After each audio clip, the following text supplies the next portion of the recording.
Vamos embora então, amigo torcedor, sem muita enrolação, né? Fala logo sobre o nosso Vasco da Gama. Quero começar, primeiramente, com essa imagem que está aparecendo aí a você. Para quem acompanha o nosso canal sabe que eu sempre começo a semana, né, com a imagem da tabela de classificação do Campeonato Brasileiro, pois é logo após o término de mais uma rodada, e ontem foi finalizada, né, a rodada de número 12, a 12ª rodada do Campeonato Brasileiro, rodada em que o nosso Vascão venceu e subiu 3 posições.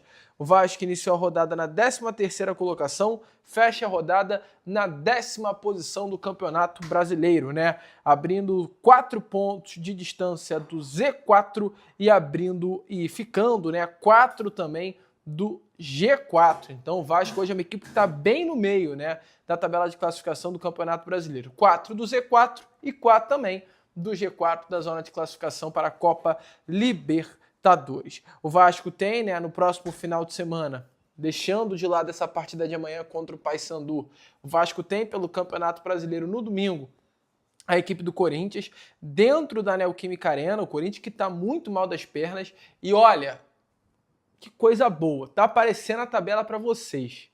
É oportunidade. Cara, vem na mão, tá na mão do Vasco. Eu acho que não haveria jogo melhor para enfrentar os caras do que esse. Na mão do Vasco da Gama. De empurrar o Corinthians de vez para dentro da zona do rebaixamento. De vez. Empurrar. Jogar eles lá para baixo na tabela de classificação. O Corinthians tem 12.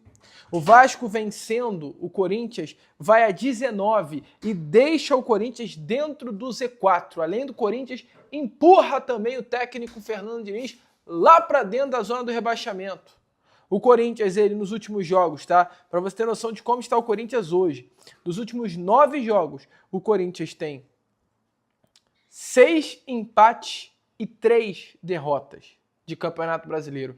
Nos últimos 9 jogos de Campeonato Brasileiro, o Corinthians tem 3 derrotas e 6 empates. O Corinthians não é um bicho-papão, tá longe de ser de fato um bicho-papão, mas contra o Vasco é um histórico bem positivo do lado dos caras e bem positivo e bem negativo do nosso lado. Então é a hora do Vasco quebrar esse tabu. É a hora do Vasco, depois de exatamente 19 anos, voltar a vencer o Corinthians em São Paulo.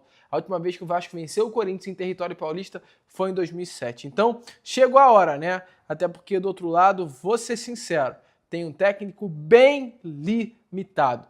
Os últimos 4 jogos do Diniz são 2 vitórias e 2 empates. O Diniz que venceu 2 jogos pela Libertadores, mas ainda não sabe o que é vencer com o Corinthians em Campeonato Brasileiro. Empatou com o Palmeiras em São Paulo e empatou também com o Vitória dentro do Barradão na Bahia, né? Com relação a essa partida, inclusive, entre Vasco da Gama e Corinthians, esse jogo não vai acontecer na casa do Corinthians, na Neoquímica Arena, por conta de uma punição. Ainda não se sabe onde vai ser a partida, mas o Corinthians terá o apoio, pelo menos, da sua torcida neste jogo.